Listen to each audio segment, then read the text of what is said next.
ассалому алайкум азизони дил. лоиҳаи нигоҳи дигар ҳаст ки ба ҳамаи шахсиятҳо саволҳои яхела вогузор мешавад, саволҳои кӯтоҳи яхела ва нуқтаи назарҳо мухталиф мешавад ва он нуқтаи назарҳоро шумо шоҳид мешавед. ва меҳмони навбатии мо ҳастанд яке аз ровиёни радио, яке аз чеҳраҳое ки хеле хуб мешиносед, садое ки хеле хуб дар гӯшатон садо медиҳад ва медонед ин нафар ки ҳаст. Субҳон Ҷалилов, ассалому алайкум. Ассалому алайкум. Беҳтарин ташаккур барои шумо. Ташаккури зиёд. Хуб, ман чанд савол барои шумо вогузор мекунам.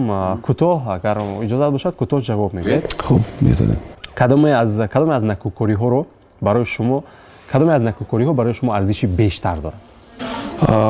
Вақте ки он некиро шумо ба нафари воқеан ам ниёзманд анҷом додед ва ина овозаву дарвоза накардед. фаҳмо. Сифатҳое ки шумо аз ҳама бештар дар мард қадр мекунед? Вай бояд аввалтар аз ҳама марди воқеӣ бошад ва дилу забонаш як бошад. Сифатҳое ки шумо аз ҳама бештар дар зан албатта қадр мекунед? Зан аввалтар аз ҳама бояд покдоман бошад ва баъдтар бояд бадониш бошад, яъне басавод бошад.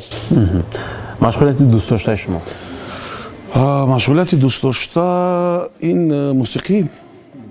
мусиқӣ навохтани чизи пианин аст, намедонам, ин гитара аст, асбоби мусиқӣ. Кадом хислатҳо бештар хоси шумоанд? Хоси ман фикр мекунам ки хислатҳое ки хоси ман ҳастанд, бештар бовар мекунам, имкон медиҳем ки масалан касе масалан дурустӣ ё нодурустии андешаша исбот кунад, баён кунад, фикраша гуфта тавонад. Ҳамин чиз. Фаҳмо. Идеяи шумо дар мавриди хушбахтӣ? Хушбахтӣ мини чизе нест ки бо кофтан онро пайдо кунед.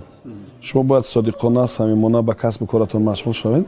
Мисли он ки шумо аз пушти шапарак агар медавед, наметавонед дастгирӣ кунед, вале вақте ки аҳамият намедиҳед, меояд ба китфатон мешинад. Ина як кадом донишманде гуфтааст ва фикр мекунам дуруст гуфтааст. Хушбахтӣ аслан ҳамин чи аст. Чизе нест ки бо давидан аз пушташ ӯро биёбед.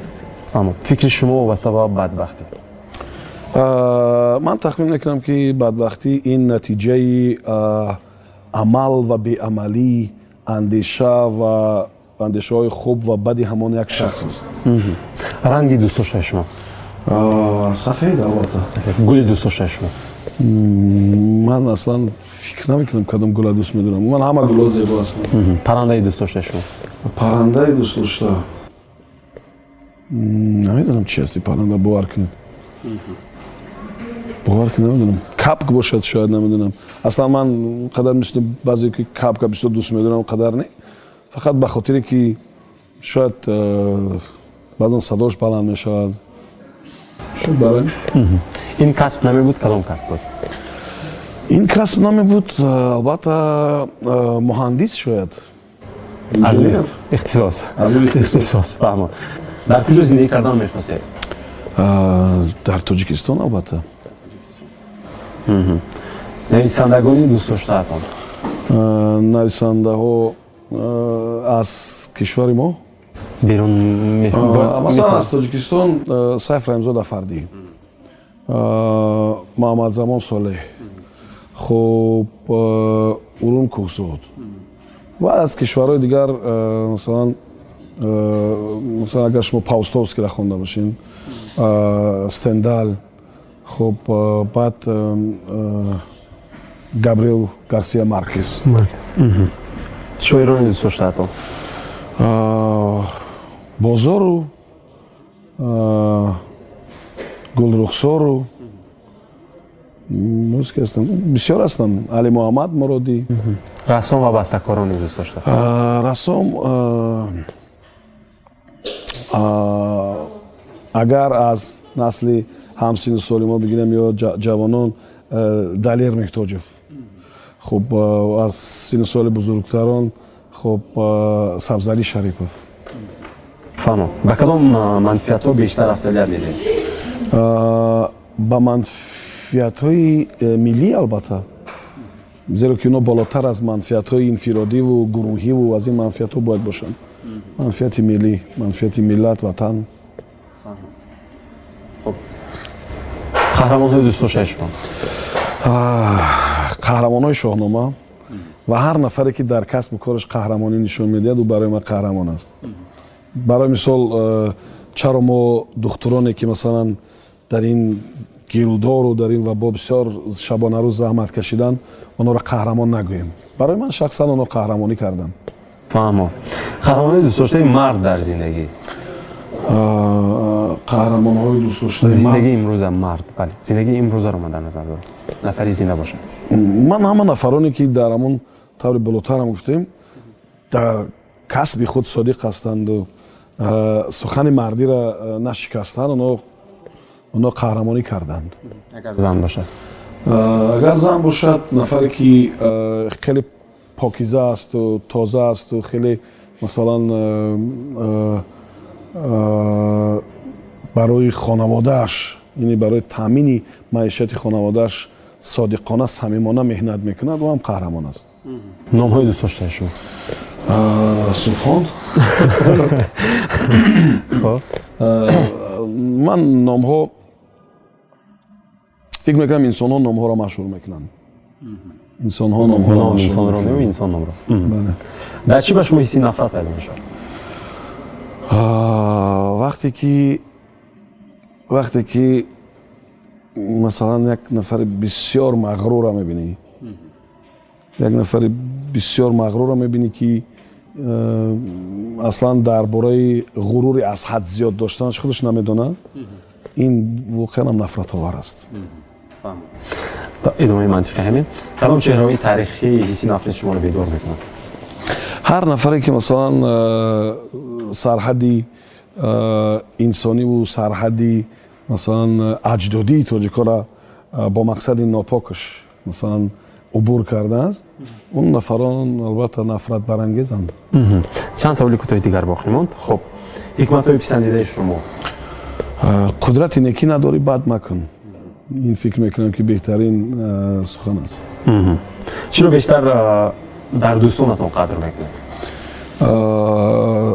самимиятро, табиӣ буданро, ине ки ҳамон вафодор будан ба қавлу сухану ба аҳдро. норасоии асосии шумо? норасоии асосия ин аст ки дар бораи бартариҳо гуфтем, дар бораи характерҳо. ин шояд ман ба баъзеҳо зиёд бовар мекунам ва шояд яъне нуқтаи назари худро вобаста ба баъзе ҳолатҳо, аз он ҷумла вобаста ба ҳамон нафароне ки гуфтем хеле мағруранд, бисёр нафратбарангезанд, шояд дар рӯшон гуфта натавонистан ҳамин гап. фаҳмо. намехоҳед ки дилашро шиканед? хуб, шумо худро чӣ гуна дидан мехоҳед? худро беҳтар аз масалан ман фардо худро беҳтар аз имрӯз дидан мехоҳам. фардои дигар беҳтар аз фардо. ҳамин гуна. қобилияте ки шумо надориду мехостед аз худ кунед? қобилияти ҳифз кардани қуръон ки ман ин истеъдодро шояд надорам ва ин шояд як ҳофизаи бисёр устуворро талаб мекунад ва ман ба нафароне ки воқеан ҳамин чиро ҳифз кардан бисёр ба ҳавас назар мекунам. фаҳмо. чӣ гуна мурдан, яъне даргузаштан мехоҳед? ман намедонам рости гап чӣ гуна, лекин фикр мекунам ки ҳамон гунае ки дар ватан бошад, ҳамон гунае ки дар ҳалқаи нафарони наздик. вале аз ҳама муҳим ин фикр мекунам ки дар ватан будан, дар зодгоҳ будан. зебоӣ аз нигоҳи шумо? зебоӣ аз нигоҳи ман ин набудани безебӣ аст. яъне ки вақте ки безебӣ нест. фаҳмо. шиёри шумо дар зиндагӣ? шиёрам аслан намешавад ки як чиро шиёр гуфт, фақат ки андешаву шоҳбайтҳову чизои хеле зиёд аст ки мешавад онҳоро ҳамчун шиёр қабул кард. вале муҳимтарину беҳтаринаш фикр мекунам ки инсони мусалмон будан. инсони мусалмон будан. фаҳмо. беҳтарин. ташаккури зиёд. саломат бошед. ташаккур. азизони дил, ин барномаи нигоҳи дигар буд ва ин саволҳоро шумо метавонед ки дар шахсиятҳои дигар низ вохӯред, аммо ҷавобҳо албатта ки фикри он нафар мешаванд. ва меҳмони мо буданд Субҳон Ҷалилов. то боздид.